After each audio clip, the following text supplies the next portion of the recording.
ನಲ್ಲಗುಟ್ಲಪಲ್ಲಿ ಹೊರವಲಯದಲ್ಲಿ ಒಕ್ಕಲಿಗ ಸಮುದಾಯದಿಂದ ಏರ್ಪಡಿಸಿದ್ದ ಸಭೆಯ ನಂತರ ಮಾತನಾಡಿದ ಒಕ್ಕಲಿಗರ ಸಂಘದ ಪ್ರಧಾನ ಕಾರ್ಯದರ್ಶಿ ಕೋನಪ್ಪರೆಡ್ಡಿ ಮಾತನಾಡಿ, ಇದೇ ಪಂಚಾಯಿತಿಯ ಕೊತ್ತ ಕೋಟವಾಂಡ್ಲಪಲ್ಲಿ ಗ್ರಾಮದ ಒಕ್ಕಲಿಗ ಸಮುದಾಯದ ರೈತರಿಗೆ 1945ರಲ್ಲಿ ಸರ್ವೆ ನಂಬರ್ 42/1ರಲ್ಲಿ 130 ಗುಂಟೆ ಜಮೀನು ಒಕ್ಕಲಿಗರಿಂದ ಕ್ರಯಕ್ಕೆ ಪಡೆದು ಇಂದಿನ ತನಕ ಅನುಭವದಲ್ಲಿದ್ದಾರೆ. ಆದರೆ ನಿಷ್ಕಾರಣವಾಗಿ ಏಕಾಏಕಿ ಪರಿಶಿಷ್ಟ ಸಮುದಾಯದ ಜನರು ಅಮಾಯಕರ ಮೇಲೆ ಅಕ್ರಮ ಗುಂಪು ಕಟ್ಟಿಕೊಂಡು ಬಂದು ಜಗಳ ತೆಗೆದು ಹಲ್ಲೆ ನಡೆಸಿ ದೌರ್ಜನ್ಯದಿಂದ ಬೆದರಿಸಿ ಟೊಮೊಟೊ ಬೆಳೆಗೆ ಹಾಕಿರುವ ಪೇಪರ್ ಕಿತ್ತು ನಾಶಪಡಿಸಿ ಪ್ರಾಣ ಬೆದರಿಕೆ ಹಾಕಿದ್ದಾರೆ ಎಂದು ಆರೋಪಿಸಿದರು.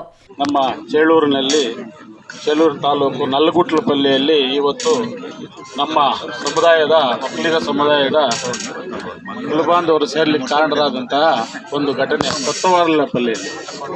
ಕೋಟವಾರಲಪಲ್ಲಿಯಲ್ಲಿ ಮೊನ್ನೆ 2 ತಿಂಗಳ ಹಿಂದೆ ನಡೆದಂಥ ಘಟನೆ. ಏನು 60 ವರ್ಷದಿಂದ ಉಳುಮೆ ಮಾಡಿಕೊಂಡು ಅದರಲ್ಲೇ ಬೆಳೆ ಬೆಳೆಸ್ಕೊಂಡು ಅದರಲ್ಲೇ ಜೀವನ ನಡೆಸ್ತಾ ಇರೋದಂಥ ನಮ್ಮ ಒಕ್ಕಲಿಗ ಸಮುದಾಯದವರ ಮೇಲೆ ಏಕಾಏಕಿ 60 ವರ್ಷ ಆದಮೇಲೆ ಒಂದು ಗುಂಪು ಬಂದು ಒಂದು ಗಲಾಟೆಯನ್ನು ಮಾಡಿರುತ್ತೆ. ಆ ಗಲಾಟೆಯಲ್ಲಿ ಅವರೇ ದೌರ್ಜನ್ಯವೆಸಗಿದ್ರು ಕೂಡ 21 ಜನದ ಮೇಲೆ ಒಂದು ಕಂಪ್ಲೇಂಟ್ ಕೊಡ್ತಾರೆ ಜಾತಿ ನಿಂದೆ. ಸರಿ, ಪೊಲೀಸವರು FIR ಮಾಡಿದ್ದಾರೆ. ಅದು ನಮಗೆ ತಡವಾಗಿ ಗೊತ್ತಾಯಿತು. ಸರಿ, ಇದು ಕಾನೂನುಬದ್ಧವಾಗಿ ಹೋರಾಡಲಿ ಅಂತೇಳಿ ನಮ್ಮ ಸಮುದಾಯದವರೆಲ್ಲ ನಾವು ಅಂದ್ಕೊಂಡ್ವಿ. ಅದನ್ನು ಕಾನೂನು ಪ್ರಕಾರ ಹೋರಾಡ್ತಾ ಇದ್ವಿ. ಯಾಕೆ ಇವತ್ತು ಇಷ್ಟು ಜನ ಸೇರ್ಲಿಕ್ಕೆ ಕಾರಣರಾದ್ವಿ ಅಂದರೆ, ಇವತ್ತು ಒಬ್ಬ ರೌಡಿ ಆಸಾಮಿ ಏಕಾಏಕಿ ಮೊನ್ನೆ ಬಂದು, ನಾವು ಇದ್ರ ಉದ್ದೇಶ ಏನು ಅಂದ್ಕೊಂಡಿದ್ವಿ ಅಂದರೆ, ಏನೋ ಜಮೀನು ಗಲಾಟೆ, ಇದು ಜಮೀನಿಗೋಸ್ಕರ ಏನೋ ಆಗಬಾರ್ದಾಗಿದೆ, ಇದನ್ನು ದೊಡ್ಡದು ಮಾಡೋದು ಬೇಡ, ಇದನ್ನು ಕಾನೂನು ಪ್ರಕಾರ ನಾವು ಹೋರಾಡೋಣ ಅಂದ್ಕೊಂಡಿದ್ವಿ. ಆದರೆ ಇದು ಅವರು ಹೇಳ್ಕೊಟ್ಟು ಮಾಡಿರೋದು. ಅಂದರೆ ಇದ್ರ ಹಿಂದೆ ಒಬ್ಬ ರೌಡಿ ಆಸಾಮಿ ಇದ್ದಾನೆ. ಆತನ ಉದ್ದೇಶ ಈ ಥರ ಎಲ್ಲೋ ಒಂದು ದಾಖಲೆಗಳು ಹುಡ್ಕೋದು, ಅಮಾಯಕರನ್ನ ಎತ್ಕಟ್ಟೋದು, ಈ ಥರ ಕೇಸ್ಗಳು ಮಾಡಿಸೋದು, ಪ್ರೆಸ್ಸಲ್ಲಿ ಬರೋದು.